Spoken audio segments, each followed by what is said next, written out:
Hello and welcome to Please Don't Send Me Into Outer Space, the podcast intent on exploring all that science fiction and fantasy has to offer one movie at a time. My name is Joel. My name is Sarah. My name is Aaron.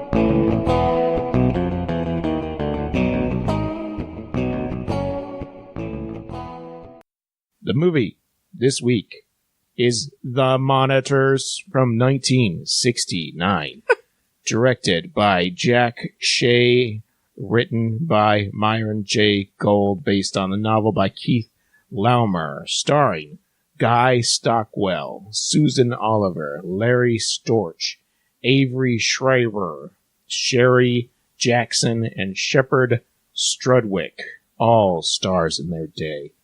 And Ed Begley Sr. played the president. Oh? So this was picketed by the monitors. The monitors. I'm losing my mind. The monitors have taken over my brain. Well, the monitors helped me out, so I think that they're great. Yeah. Do you guys have like a story about how the monitors helped improve your life? The monitors told me to stop eating candy, so now my teeth won't rot out of my head. That's true. Oh, that's good. Hey, fun lovers. Almost made Aaron spit out his Monster Energy drink.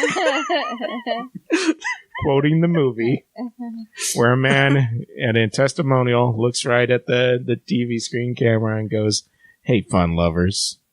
The monitors are cool, see? They're radical and they're hip. Before they were around, people were doing stuff and that wasn't cool." I can't even remember what he was saying. I cannot recall exactly what he says other than, I think it's fun seekers is what he says. Yeah, fun seekers. Hey, fun seekers. Hey, fun seekers. But it doesn't even really matter what he says, Joel. It's just how it's delivered to you is so ridiculous because look, the narrative of this film starts off at a very interesting pace. You get this weird, psychedelic trip out robotic voice sesh to begin with a bunch of men in bowler hats. Oh, yeah. And trippy, tie-dye kind of effects going on all around them. Mm-hmm. And then I think you just kind of start seeing cars drive around everywhere, right? Like you're kind of seeing some cars and whatnot. Yeah. And that's what leads into this guy just sitting in the shop talking about. I think that he talks something about. I think it's about sex, actually. Yeah, something like that. yeah. Hey, fun seekers. You know, you don't have to go out and have sex to have fun. You should wait and get married. And the monitors are great, too. The monitors taught me that. I used to be ashamed that I couldn't get an erection, but the monitors showed me you don't need an erection to have fun. Yeah, there were all these real-life testimonials that started happening, and it was not brainwashing at all. Mm-mm. You were supposed to just kind of relate to them, even though you were being forced to watch it all the time. It's a dual-firing message movie of when the system has gone too far and it's taken over individual will, Right. and the freedom of choice. But this mixed message movie at the very end is like, oh, but guess what? The way it is otherwise is also absolutely terrible, and you don't want to live in that world either. So let's just be cool and chill out or something like that, I guess. I don't know. The beginning of the movie started off real strong, I thought. Yeah. I mean, we got the gist that it was a 60s movie and it was a kind of dystopian. Is that the right word? Am I using it wrong? Yeah, I mean, it's kind of a dystopia because it seems like well, free will is not allowed. There. They say that the world had gotten into such a bad war that the monitors came from another planet and had to take over. Right. So, people wouldn't be overruled by their feelings. The monitors kind of monitor their feelings, and they keep things within a rational amount of reaction, and that's okay in theory. I feel like I am so happy with what the monitors have come and done to this planet that I'm going to wear a robe and a fake beard over my beard and just stand on the corner and shout about how much I love them. The monitors don't want that. You know what? There's a monitor that was sent to pretend to do something like that just to see what would happen. Oh. If somebody was out in the street yelling, if other people would start to follow. Or, I mean, sometimes love the monitors. You just gotta love them. They're everywhere. That's why they're called the monitors. Well, no, okay, so this guy who's out on the street there with his obviously fake beard and his monk robes on, the reason why he's preaching so hard about how great the monitors are and how we should love the monitors and worship, he's saying that like they are unto gods. That's right. Is because you can't suspect a man like that of being a revolutionary, right? He really loves the monitors. You can tell he's up there. That's right, Joel. There's no way that guy is super suspicious. No one should believe that he would be an enemy to the monitors. Mm-hmm. Declaring his love for them. That's correct. Even though the monitors told him to stop. So what do the monitors look like, you may be asking yourself? Well, they look like you and I, but they dress snappier. Yeah, the only difference between us and the aliens is that they dress better. They have a signature bowler cap, too. At least... I mean, I think so, right? Yeah, I believe all the monitors wore bowler caps and, nice press suits. But in the headquarters, not everybody was wearing a hat. Well, specifically, the top dog there guy wasn't. He looked like just some... That silver fox, Joel? Yeah, that guy. That... Because he didn't, he was too busy running everything. He didn't have time to wear his... bowler cap. That would have kept his ideas in his head, and they're supposed to be out there on the streets. That's right. I thought maybe he was trying to look a little less monetary because he started to have some other interests. It's just one of the many things that may have been part of the story, but that's not what happens. It's not actually a movie about a science fiction type like taking over the city. It's a movie about like the Three Stooges trying to start an army. Yeah, it starts off strong, and then it's kind of like there's a group of people who are rebelling underground, and that they're kind of trying to get away. And is one of them the original girl that works for the monitors, right? Well, she gets pulled into it because they try to recruit the #1 top pilot with 14 confirmed kills in the last war, but he doesn't. Yes, he's like working with her on some movie. Barbara Cole, who's a very famous actress that anybody would recognize and the world loves all around, but they don't know that she's secretly working with the monitors. Joel. Yeah. What does this mean? He's a lover, not a fighter at this point in his life. And he's given up his warlike ways. He doesn't want to fight anymore. He just doesn't want somebody to tell him what to do. He's a real don't tread on me type of guy. Oh. I guess I can understand that. He's tired of paying taxes. What? Are you saying he's libertarian? No, libertarian. I didn't say that. Okay. I don't know what they're saying in this movie. There's a lot of different ideas going around. There's definitely a lot of different ideologies going on here. But I mean, mostly everyone's just really happy for the monitors. And some of them aren't. Yeah, there's about 5 people who aren't, like, in the world. Well, I guess if you count the one lady, the brunette-haired lady, as opposed to the blonde lady. And one of those people is the President of the United States of America. Shh. Don't tell anyone. He's just towing the line. Oh. He's a paper shuffler now, huh? He knows eventually something's going to happen. Was that the guy who seemed like a televangelist? I don't know.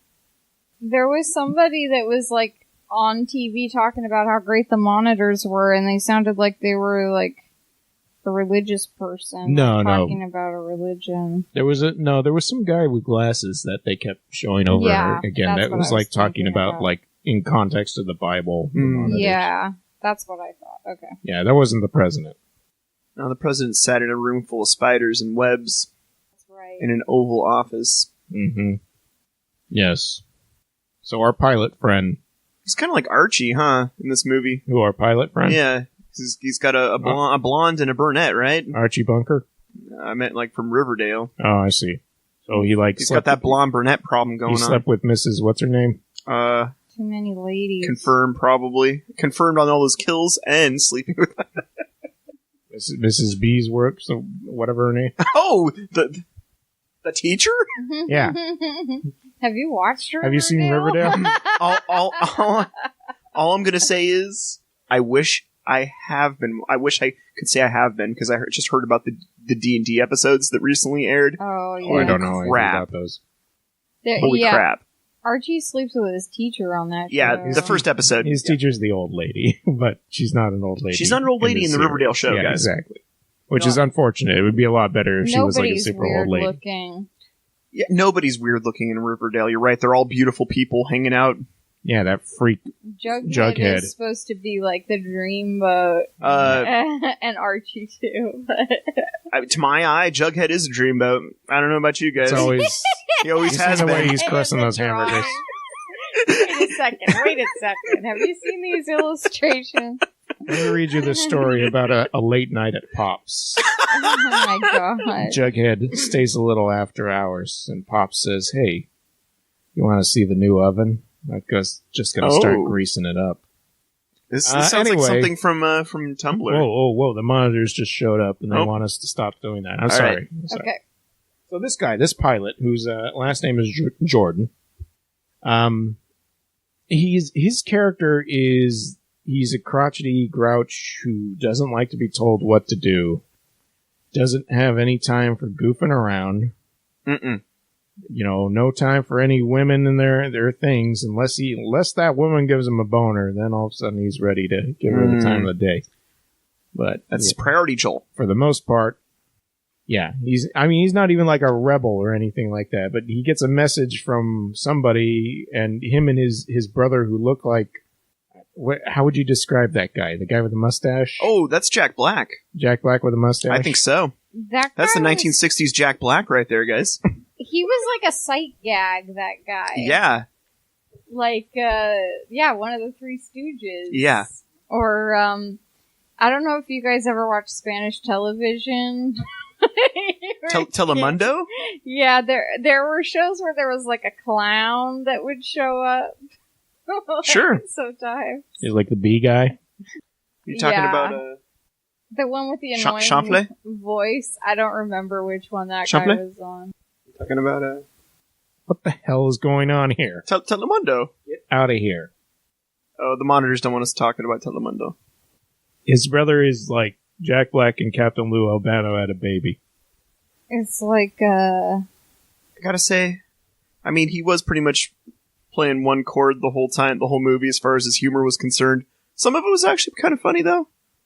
Some of it didn't land very well for me. He was the only one who was slightly amusing in the movie, in my opinion. Yeah. And once we get to the part where he and the blonde lady end up at the revolutionary army place where they're trying to train people, the rest of those guys could just get off the screen. Yeah. I don't want to see you. I don't want to hear you. You're not funny. Talking about Three Stooges, you're right. Oh, he could tell my disguise. He put on an eye patch. Isn't that silly that he thought he was disguised? Yeah, I feel like the story got totally derailed at that point. I mean, even when he sleeps with the first lady that he runs into... The brunette. Wait, doesn't he sleep with the blonde lady? No, he doesn't. He doesn't sleep with her until... That's the only one he does sleep with, and that's not till the middle of the movie. When we first see them together, they're doing that, like, old-style airplane scene where she, like, dips the plane on purpose. And he gets fired because of it. Yeah. Losing his job. That seemed dangerous. I didn't think a lover of the monitors would do something like that. She likes to have a little fun. You know? Well, she was really trying to recruit him. Yep, I mean, she was trying to convert him into being a follower of the monitors. Yep. And she didn't tell him that she was working with the monitors until after they hooked up. And then he was like, whoa. Whoa. I'm not like that. I don't want to listen to the man. I gotta be free. That's right. Off the grid. And they played some really romantic music at that part, too.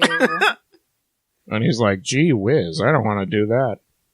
Well, he gets in the car with the revolutionary idiot, him and his brother, and the movie star.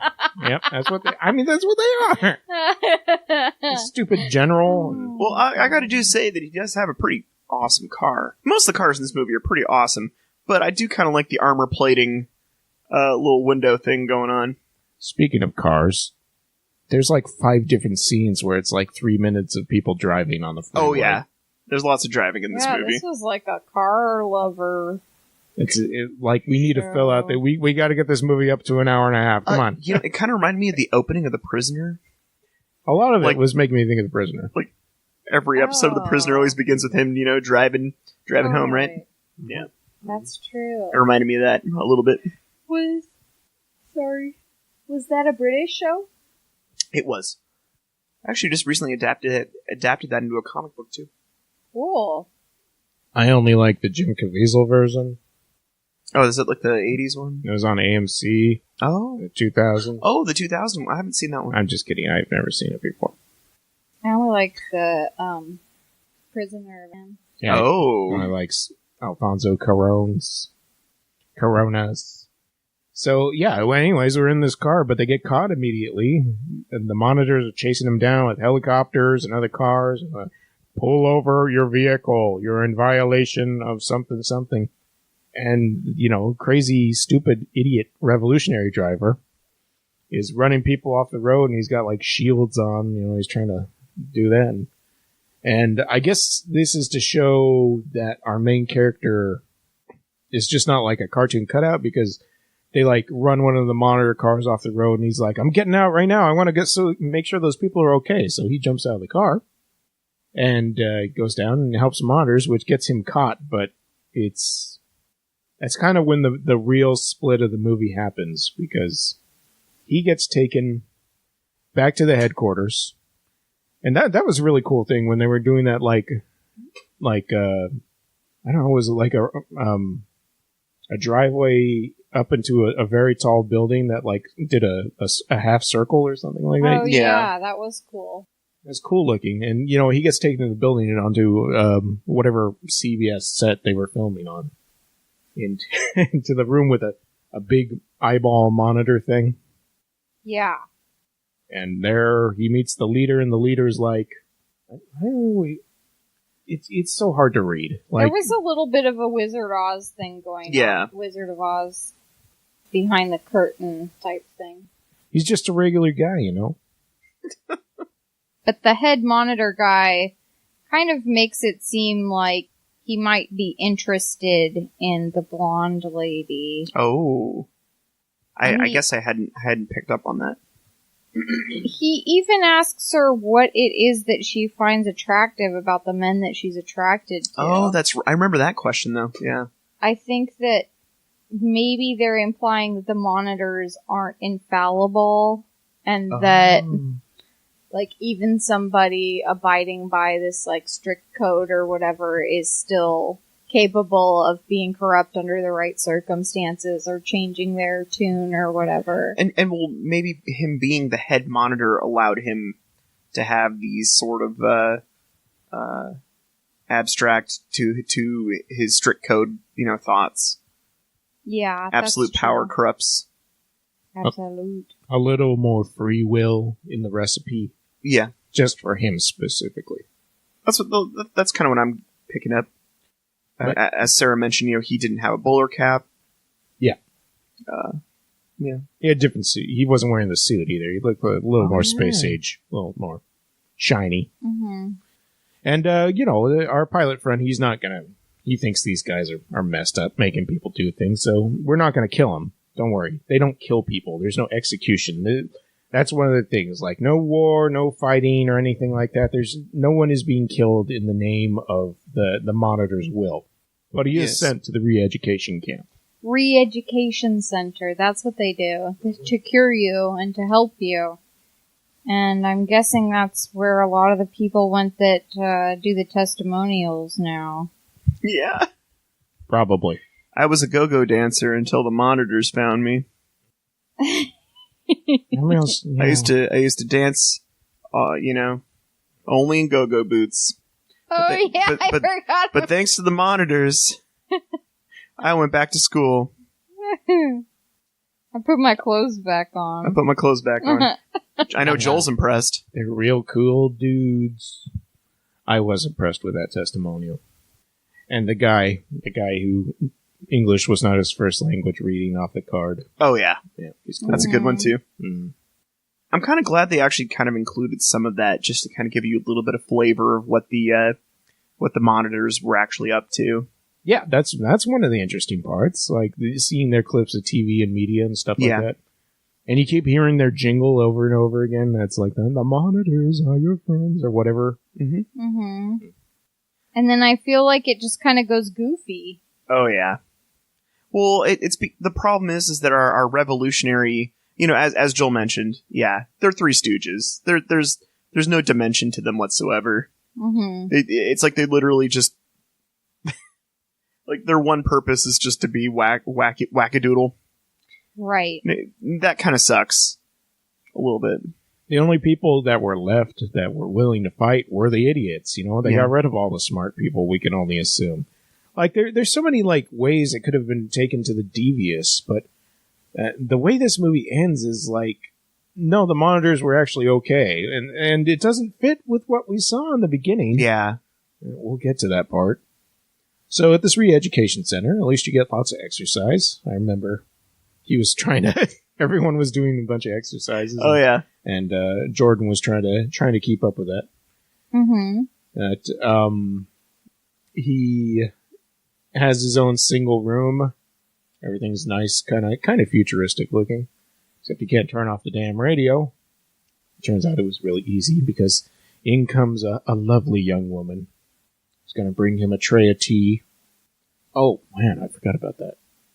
This guy, Jordan, has these, flashes of, things that are happening. Like, when he was in the air with the actress, he was, seeing the war. His war flashbacks. Like that, yeah. And when this brunette walks into his room, he has a couple of war flashbacks, but he also has these flashes of naked women. Yeah. Okay, I guess he's in... Part of the remix in his brain. The man's in the boner zone, and this is his representation, I guess. I also thought that was interesting because it's not like anyone points it out. It's just kind of these visuals are thrown at you, and you the viewer deciding what. Yeah, you're trying to figure it out. Definitely not spoon fed to you there. No. And they don't end up sleeping together, so it's not like a precog premonition of something. It's just what's kicking around in his brain. Yeah. I mean, that's the way it works for men. We see an attractive woman, and all of a sudden we go through every attractive thing we've ever seen in our lives in a split second. Joel? It's very perplexing. I gotta say, I haven't done that. That's why sometimes I just stare at Aaron for about 5 seconds. Mm-hmm. Oh, now I'm blushing. Mm. Oh, my. Well, yeah, so this girl shows up in the room, and I think that basically they escape that, like, the second thing, because he's like, do you know a way out of here? And she's like, yeah, of course I do. So they spend like 10 minutes Yeah. going through tunnels and underneath the building and a bunch of, heating pipes, and there's this terrible music playing.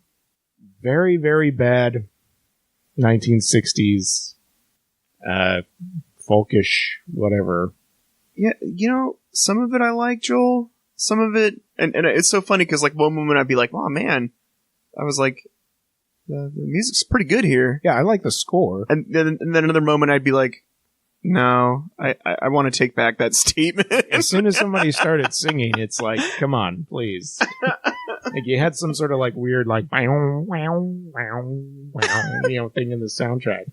And it's like, oh, that's interesting sounding. And it's like, oh, like, yeah. Please don't.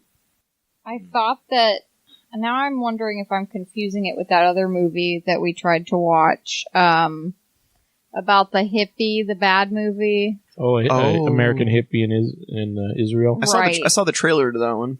That was kind of hard to get through. But I remember there was some folk music in that too. Ladies singing folk music. Was there ladies singing folk music? Oh, yeah. In the monitors? Yeah. Too? Yeah, I thought so. I think one of them reminded me a little bit of like a Joan Baez song. Yeah, we're going back to what's that space movie that Spencer had us watch? Silent Running. Silent Running. Yeah, we get some. Oh yeah, there you go. Yeah, I mean, it felt like it. Like, some of that stuff felt like it. Everything except for what was going on in the stupid military compound thing. Like, it felt like they had filmed most of a good sci-fi movie, or maybe not even good, maybe just like average, but interesting concept.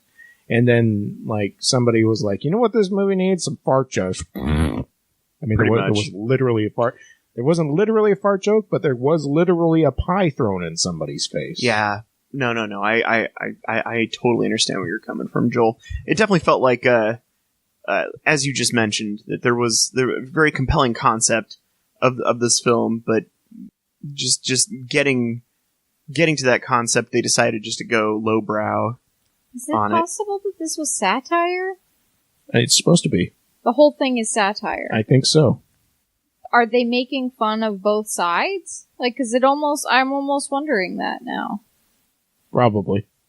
Like, if there was maybe more of a thought behind this than I thought there was. I mean, I saw them obviously like being politically satirical about having too many rules, but it almost seems like maybe they were making fun of the revolutionaries too, and that they were saying everybody is bad in the end. That was kind of like the 10th victim, but the 10th victim was way better, I think. Yeah, for sure. Yeah. Thank you, Spencer, for the 10th victim as well. We loved that movie. Satirical science fiction film, according to Wikipedia. So is it satirical in the same sense that The Room is a dark comedy? I think it might be aware. Like, I think that, but it's weird that they've got your hero kind of acting like a normal person, and then he's with these stooges, like you were saying. And these girls that are kind of like airheads that don't really know which way they're going. But right. He seems like a normal person in the middle of all of this. Like, Idiocracy or something. Yeah. I don't know. Boom. Right there, Sarah. Yeah. Boom. Just like Idiocracy. Common sense in the room. Yeah. And guess what? The idiots win in the end, so I guess that's... Yeah, I guess my life's over now. I mean, the movie's over. No, Joel, there's more movies. Oh, okay. There's more movies, Joel. Harry Jordan gets out from the re-education center. Okay. Even though we see that the monitors are completely aware that he's escaping. I guess that's supposed to make it look like, he's going to lead us right to the compound or that the revolutionaries are at, but they could have done that anyways. seeing as they're like semi-omnipotent, you know. Yeah, I don't. Yeah, they see everything. Omnipresence. Nipple print. Nipple print. Yeah. The anti-establishment group is SCRAG, by the way. Oh, that's right, SCRAG. Secret Counter-Retaliatory Group. That's an important acronym. Yes. Because it's funny, weren't you laughing? Yes. Good. It's supposed to be funny. No, I there was a lot of eye rolling for sure. But you know, I applaud it for its for some of its experimental stuff. Yeah. But definitely it took a few notches down when most of the dialogue was just kind of Exactly. Yep. It's just no getting away from that. Hey, wise guy. I mean, that's where we are at this point, basically, because when the pilot and his new friend break out of the education center, they go straight, to Scrag, which has his brother crawling through the mud and wearing heavy guns and stuff like that. They're taking that comedian, they're turning him into a military man. Yep, they are. And, that was a little bit like Hogan's Heroes or something for me. What's that? With the goofball in the mud trying to be a military person. Oh. I don't know what Hogan's Heroes is. It was a TV show. Oh. About goofy military people? I think it was supposed to be about Nazis, and it was a comedy. I'm laughing. You might want to take this out later, because I don't know if I'm actually saying the right information right now, but yeah, it's ridiculous like this is. But I think that TV show was made later. I'm not positive. That's back before they had taste. Was yeah, you might want to delete this, but I'm gonna give it a guess. Okay. Hogan's Heroes was supposed to be like a bunch of Allied heroes in a concentration camp. POW camp. POW camp? Is that what it was? Yeah. Maybe, yeah. I believe that's it. I could be wrong though. But it was like cartoonish, right? Oh yeah, it was very cartoonish. Like this movie. Yeah, actually. Yeah, that's what I mean. I see. Okay, now I'm getting it. Now I'm getting a clear picture. So at this point of the plot, our pilot friend is there. Okay. At Scrag, which is what they wanted, because the general there wants him to take a special kind of bomb, an implosion bomb. That's right. And deliver it, fly a plane, and drop it on the Monitor's headquarters. And he thinks that's going to wipe out everybody. Solving the Monitor issue. That's right, yeah. I forgot, there's another thing about this movie. There's a whole bunch of helicopter shots and scenes. It's a lot of travel going on. Yeah. It's a road movie. If you want to get somewhere, it's true. You got to travel. What? Since when? It's before the internet. Definitely before teleporters. Yeah, I haven't got one of those yet. I mean, that's the next step, right? 3D printers. Oh, just 3D print myself somewhere else? Exactly. Oh. Yeah. It transfer my consciousness. Takes like a week, but eventually you're teleported where you want to be. Facsimile yourself somewhere. Suddenly you're Cisco somewhere else. I'm not setting up another fax machine. I don't care if it sends people. No more. I'm done with it. Okay, yeah, I'm like having a hard time holding on to what's going on with this because it's not. Well, like, I feel like we left a bunch of things out, but like details that were interesting at the time. But the things that I found interesting were definitely when they went and visited the president, who was just paper shuffling at the time. But it was just so ludicrous because like he wasn't like taking care of the Oval Office, so there's just like cobwebs everywhere. Obviously, it was supposed to symbolize that there was no need for the government anymore because the monitors were taking care of everything. Mm-hmm. But the visual of that was pretty fun, just seeing the cobwebs all over the Oval Office. Yeah, I agree. I can't even remember when that happened. Like, did it happen after he escaped? I think so. The re-education center? Yeah. Like, first he went to the president? Yeah. And the president was I'm not doing anything. He was a military man, so he probably wanted to go see the president first. Oh, yes, military men love the president. That's right. They were under the impression that the president was still doing his job until they got there, and then the president was like, actually, the monitors do everything, and I'm just sitting in here. with cobwebs. It was kind of like a dream or something. Yeah. I mean, there was a bunch of things like the whole lovemaking scene was like stupidly dreamlike. Because guess what? Our pilot does eventually sleep with a lady, and it's not the lady he was all eyes for. It's actually the actress that he was hanging out with in the beginning. Oh, the blonde, yeah. Who, when he walks in the room, he's like, I can't even remember what he says, but she's like, I can't remember what she says either. All I remember... She just drops her robe. That's all I know. He says, "You're wearing my robe." Oh, okay. And then she wasn't, Joel. That's right. And that's when our music comes in. The most ridiculous music you've opera ever singer heard. Gets cut directly into the show so that you guys can hear it. And while that's going on, we just have a close-up on their two faces, smooching away, and, kind of like his torso on top of her torso type thing. Oh, my. It goes for it's a while. Much too long. It's a while. Yeah. Like, we get the picture. It's a travel movie, Joel. And it's not like... It's going places. Like, I feel like that's the kind of scene where it's like they're making love because they're in love with each other, but that's not the case. See, maybe they're making fun of that too. I don't know. Well, Joel, the monitors didn't allow them to enjoy such pleasures, all right? That's true. Yeah. And that's basically the end of it too, because I think that was right before the lead monitor was like, "Why are you attracted to certain types of men and not me with my chest hair?" No, he doesn't have chest hair. I don't know. You think he's baby smooth under that thing?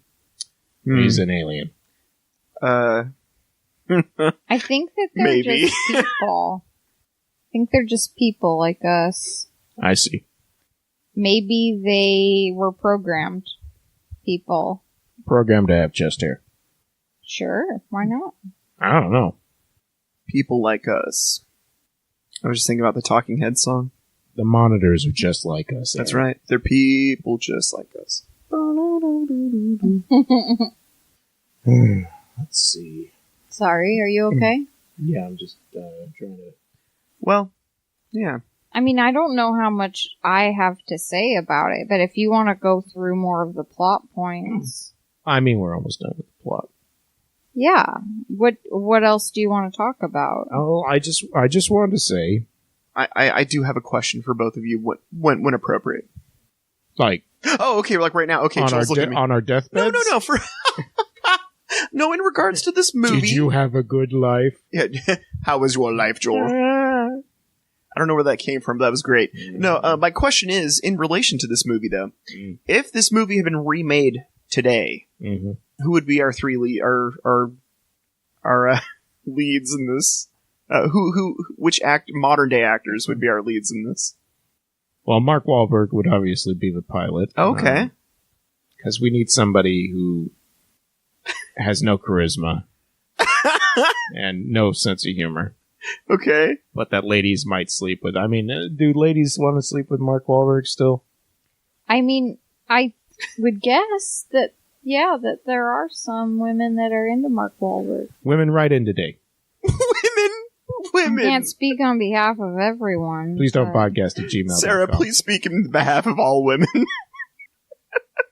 Aaron, if you were a woman, would you want to sleep with Mark Wahlberg? Let me access all of their brains right now.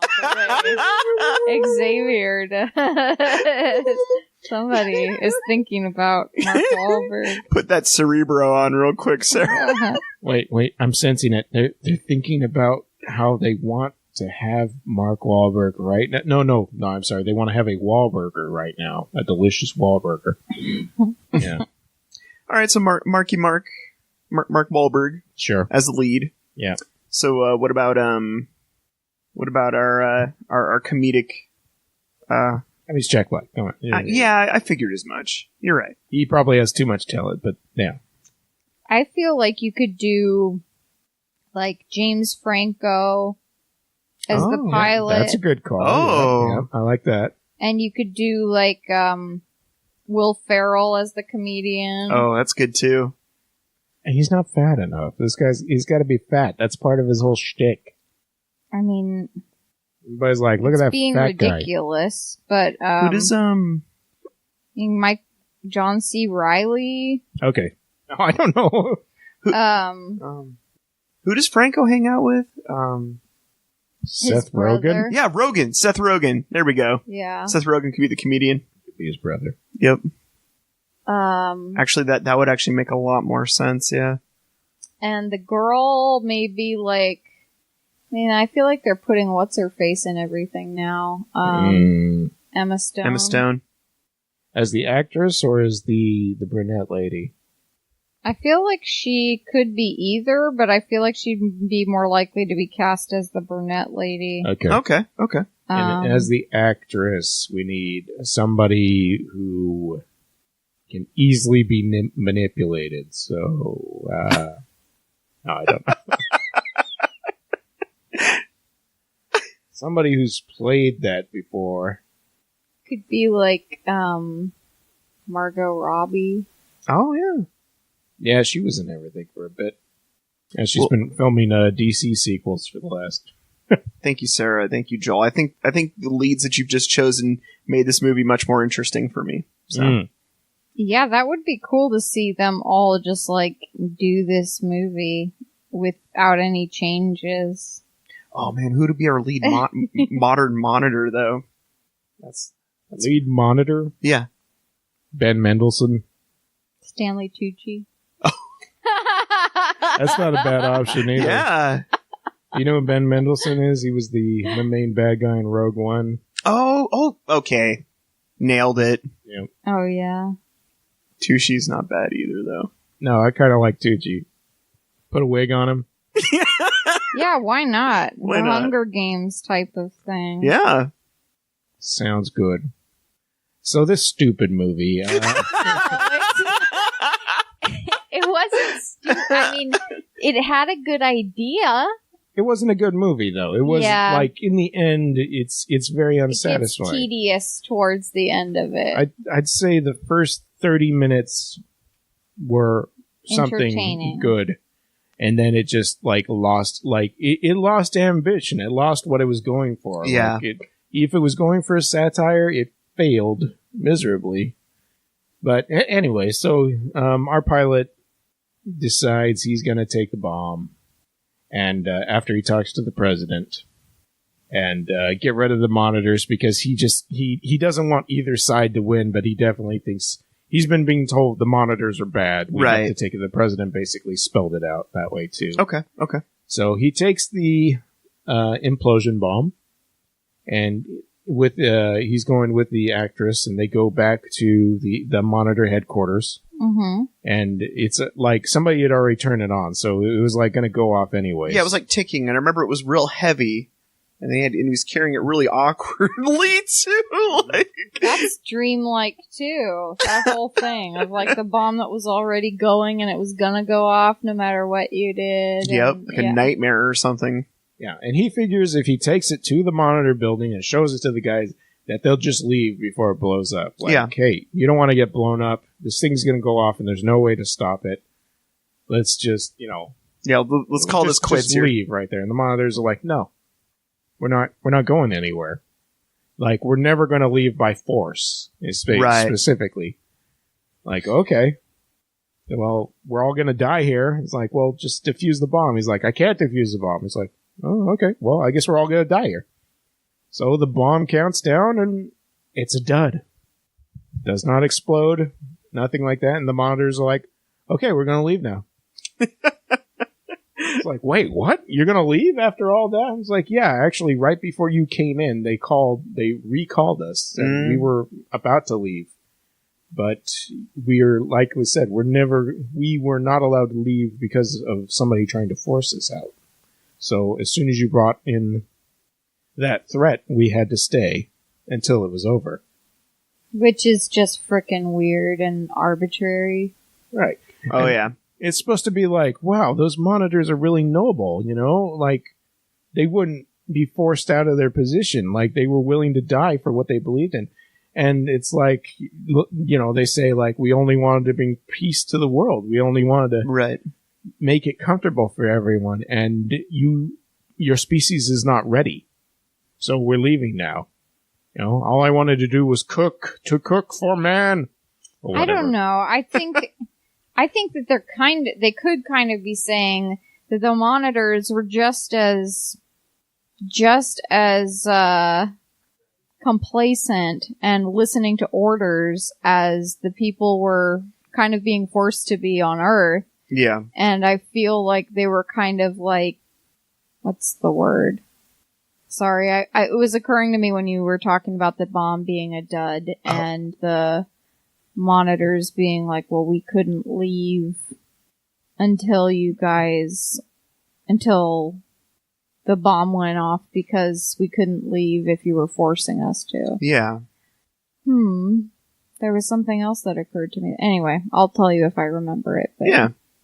Yeah. So the monitors leave, and next thing we see is we're back at the White House. All the cobwebs have been cleaned out. The president's shaking hands with all these other generals, and they're taking photos with him and like, smiling. Yeah. Every time he signs a thing, he hands off the pen to somebody, like, thank you, sir, take a picture. Thank you, sir, take a picture.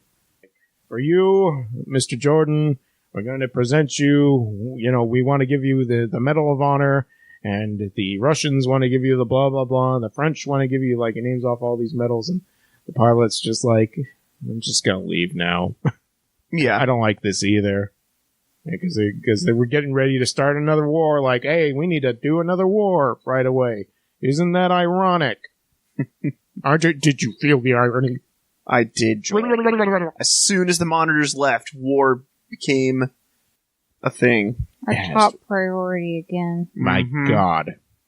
It was right there the whole time. Yeah, I think they're saying nobody has all the answers. And that I think that even though the monitors said they were trying to bring peace, in a way they were bringing their own destruction because people weren't allowed to have free will anymore. So, I mean, I have more to say about it than I thought I did now that we're talking about it. Because I kind of was left with this blank feeling at the end of the movie, like, well, what would I ever have to say about that? Yeah, I remember thinking too by the end of the movie, Sarah, that I was just like, I don't know. Oh boy. Yeah. This episode gonna be rough. Yeah. But in analyzing it, I feel like I've maybe thought of some more things that it could be dealing with. Yeah, it just gives you a lot, that's what's so good about this movie. It gives you so much to chew on about what the hell they were even talking about. I mean, I don't know. I think that there's so much smarter satire out there, like especially from science fiction type properties, that this one just doesn't have a place. Yeah, like like I said before, the most interesting part is like the first 20 minutes, 30 minutes, or whatever. Oh yeah, and then it's like you could just turn it off. I think even just watching, if you go on YouTube, there's like a 5-minute clip of just the beginning of the movie. That's pretty fun. Yeah, that sets a standard that it just doesn't keep up. I highly recommend just watching that. I'll put it in the show notes. Also, the whole movie is on YouTube though, in its entirety. Forgot about that. I mean, it almost feels like somebody was making the movie with one intention, and that 20 minutes into it, they were like, "This movie isn't very good, guys. Maybe you should just say it's a farce and that or that it's satire and it's making fun of everybody or something." Like, it honestly felt like it was taking itself too seriously in the beginning to actually be making fun, Yeah. Well, to me, it felt like the silliness level of like Logan's Run, which has some very silly scenes in it, but it's also like a commentary and stuff like that. Like the 60s chic, like, goofiness of the whole situation, like the ridiculousness of their society. Right. And it was doing that, with the testimonials and the people being able to do certain things and not other things. And like, I feel like there was a guy who watched them do all the serious stuff and was like, when are we getting to the jokes? I have so many jokes to tell. I agree with you. What if I threw vegetables at that guy? Remember the vegetables? I forgot the vegetables, Joel. Can you relay the vegetable scene to me? When they decide, the watermelon! They decide that they're going to escape from the the monitors, the Scrag or whatever. Scrag, yeah. And they like raid the kitchen. Okay. And the brother's like eating he breaks a sausage in half and he's just like eating it. That's right. Yeah. But one of the grocery bags get torn and there's just vegetables and the watermelon. The watermelon. How could I forget about a guy? The pie. Mm-hmm. Well, how could I forget about a man with his head falling into a watermelon, and then when he stands back up, there's a perfectly head-sized shaped cut in it for him to have his head. You're making me laugh. It wasn't funny in the movie. I forgot about that too. I laughed, Joel, because you could so plainly see the cut in it, and like him just wearing it. Oh yeah, it was like a perfect circle cut into a watermelon. Yeah. Bang. And somebody setting then a rim shot. That's right. Yeah. And here I am, laughing at probably the dumbest joke in the whole movie. It was a surprise, at least. Yeah. And some of the other stuff seemed kind of predictable. Fair enough. Like a Naked Gun joke. Yeah. I think that's it. So I feel like that's like the first stinker we really got from the randomizer in a long time. Yeah, actually. Yeah. But I gotta say, I'm kind of glad we did see it, though. Because, man, what a trip. Yeah. This movie was a trip. That's true. I'm always glad we watch it. I'm always glad to watch something I'd never heard of or, watching something for the first time. Exactly. But I wouldn't recommend it. I'd recommend it to somebody who hadn't seen it that's really into just watching any science fiction movie. So our audience. Like my mom. If my mom hadn't seen this movie before, I'll tell her about it and she might want to see it. Your mom has particular taste about science fiction. There's things that she'd think aren't science fiction. She probably knows this movie. It's possible. I think my parents would get a kick out of this one. Did you ask them about it? No, I haven't, but I will. They're going to be like, oh yeah, the monitors. Yeah, we saw that at the drive-in. Pretty much. Shut up, Mom. No, they probably will. Every time I ask them, I ever text my dad about one of the, I forget which movie we watched, and my dad was just like, I could have told you about that. Yeah. That seems to always be his reaction. Hey, yeah, I remember seeing that. What? Get back. Ah. Yeah, sometimes I've said things like that to my parents, like, why didn't you tell me about this? And it's like, they don't remember what they haven't told me about anymore. And I'm like, you didn't tell me anything about this thing. They got 40 plus years of media consumption, even more than that. Like you got to cut them some slack. They told you about the Beatles, didn't they? Told you about Star Trek. Told you about the Man on the Hill. Star Trek's got opera singing in it too. So does Space Ghost. So does Please Don't Send Me to Outer Space. No, it doesn't. Well, it does now. Thanks, Joel. You said the guy on the hill. Fool on the hill. And I was thinking about William Shatner falling off the hill. William Shatner fell off a hill? I don't know what you're talking about. What? Star Trek. Star Trek, he fell off a hill.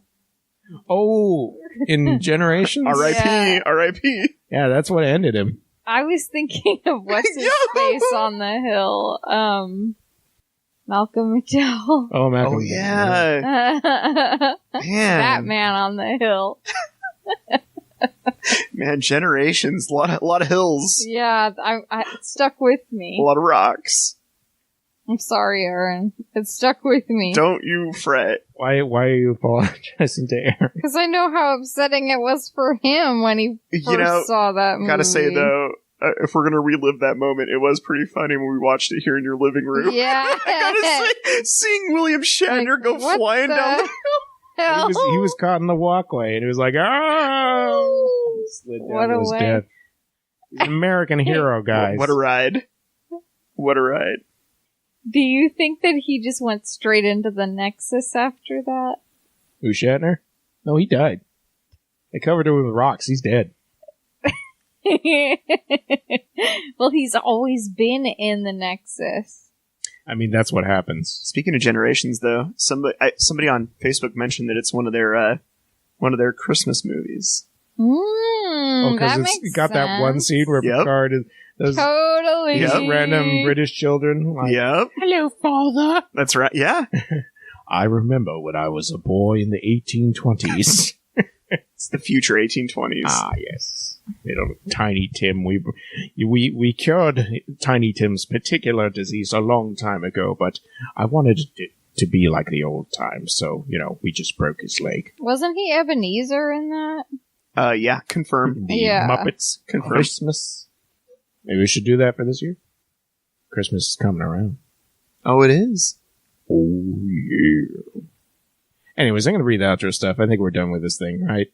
Thank you, listeners, for bearing with us on the monitors. Yeah, thanks. I think this is one you may have to experience to understand. No, that's okay. But, yeah, it was an adventure. There's some cool 60s cars. There's a helicopter. There's a man with a mustache.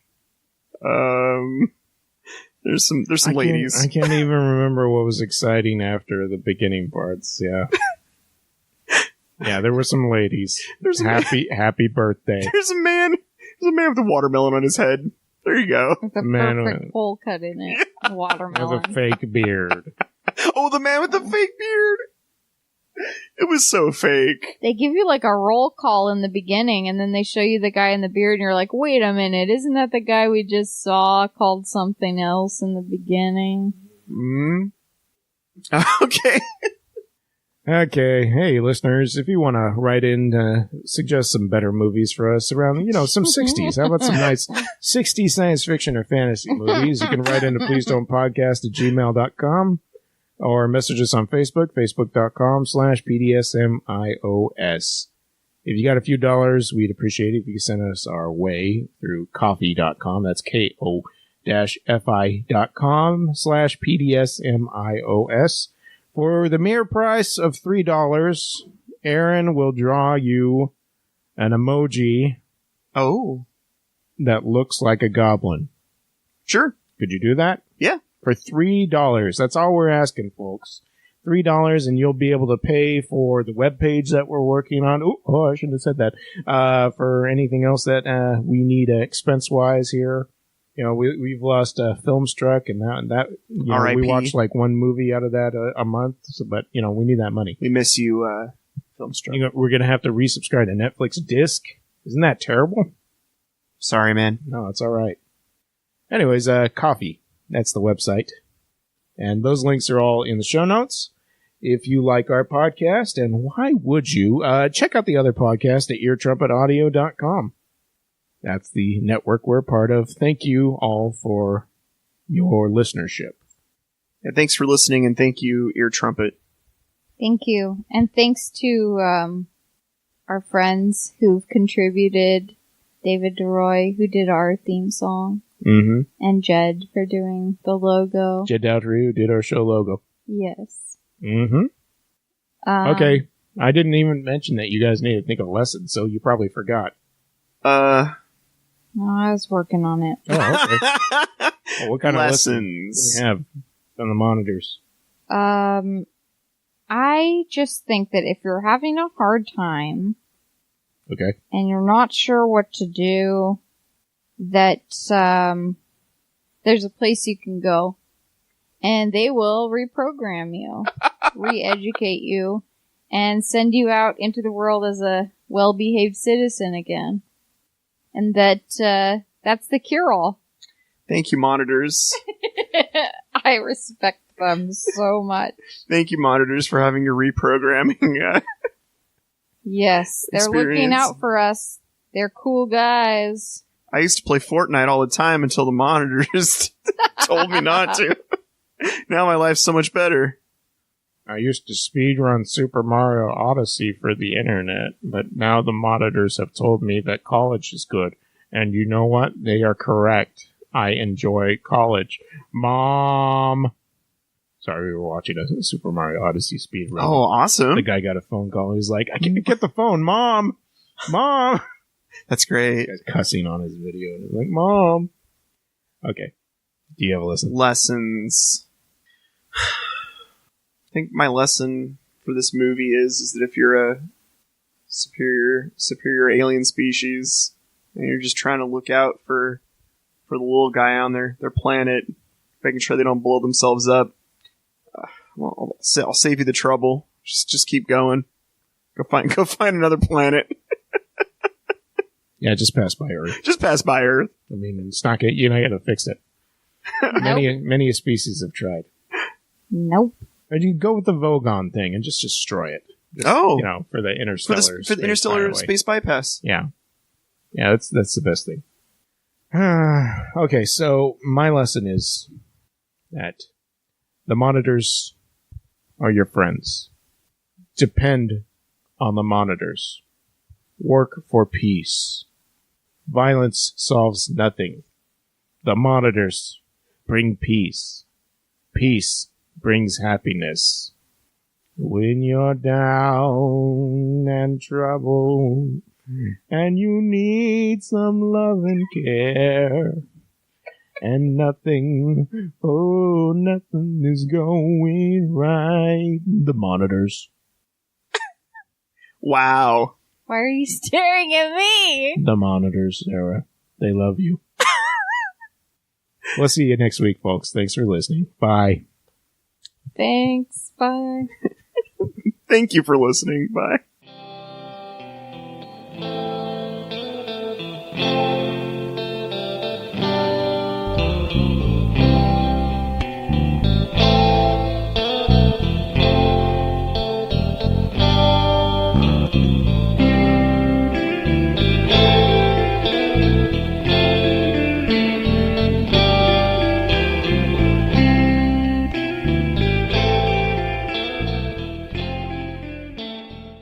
EarTrumpetAudio.com. Ideas and entertainment. Loud and clear.